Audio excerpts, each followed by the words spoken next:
वो भाग्यशाली विजेता बन जाएं, जिसे एक चमचमाता हुआ ब्रांड न्यू सैमसंग स्मार्टफोन मिल जाए। इसके अलावा और भी गिफ्ट हैम्पर्स आपका इंतजार कर रहे हैं, तो फिर देर किस बात की। अभी हमारी यूट्यूब चैनल को सब्सक्राइब करें, कमेंट करें, शेयर करें, हमारी वेबसाइट को विजिट करें और अपनी किस्मत चमकाएं। धन्यवाद।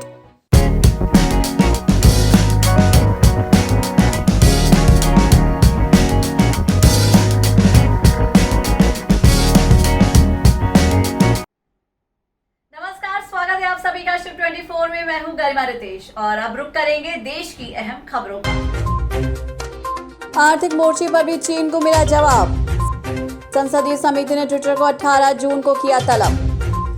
राज्यपाल संघ शुभेंदु अधिकारी की बैठक में शामिल नहीं हुए 24 विधायक। ट्रेन का टिकट बुक कराने पर मिल रहा 5% का डिस्काउंट। आयकर विभाग ने विदेशों में पैसा भेजने के लिए नियमों में दी ढील। दिल्ली में आबकारी विभाग का नया फरमान, होटल, रेस्टोरेंट और बार में नहीं परोसी जाएगी शराब। राज्यों को 26.69 करोड़ से अधिक वैक्सीन मुफ्त दे चुकी सरकार।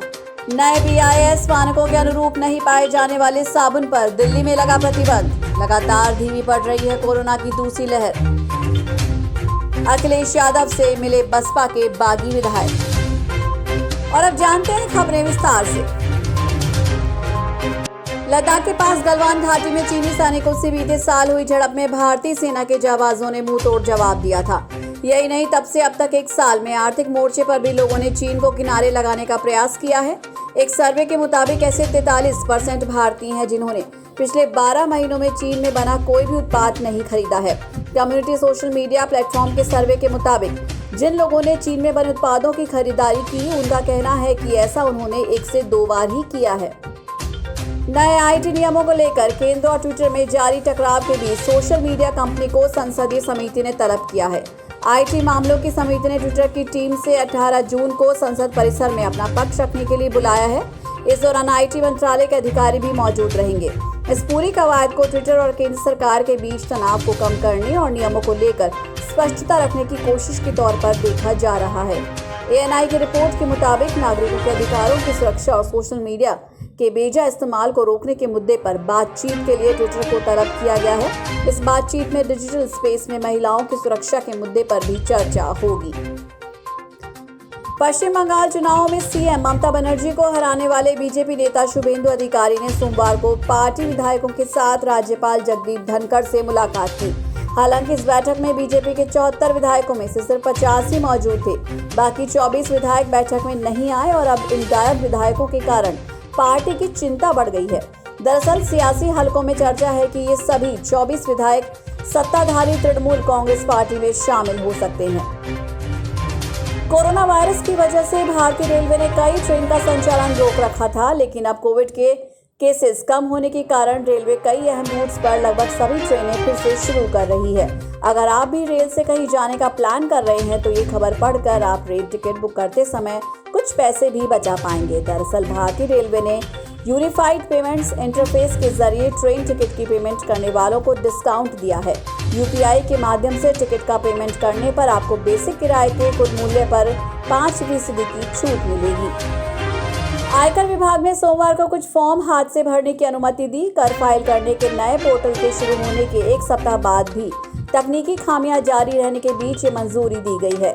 आयकर विभाग ने परिपत्र जारी कर बैंक के पास 30 जून तक फॉर्म 15CA, 15CB हाथ से भरने की अनुमति दी है, ताकि कामकाज को लेकर लेन देन सुचारू चलता रहे। इन फॉर्म को बाद में ई-फाइलिंग पोर्टल पर अपलोड किया जाएगा। नया पोर्टल www.incometax.gov.in 7 जून को चालू किया गया। आयकर विभाग और सरकार ने कहा कि इसका मकसद अनुपालन को करदाताओं के लिए और सुगम बनाना है। दिल्ली के आबकारी विभाग ने स्पष्ट किया है कि अभी राजधानी के होटल, क्लब और रेस्टोरेंट्स के बार में शराब नहीं परोसी जाएगी। कोविड-19 के मामलों में कमी होने के बाद राजधानी में शराब की दुकानें और रेस्टोरेंट्स को दोबारा खोल दिया गया है। देश में संक्रमण की दूसरी लहर के दौरान अप्रैल में इन्हें बंद कर दिया गया था।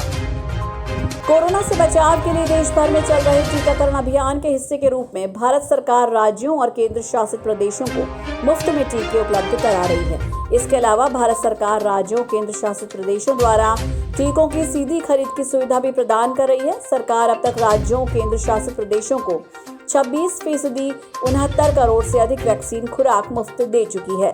इनमें से 1.5 करोड़ से अधिक खुराक अभी राज्यों के पास बाकी है।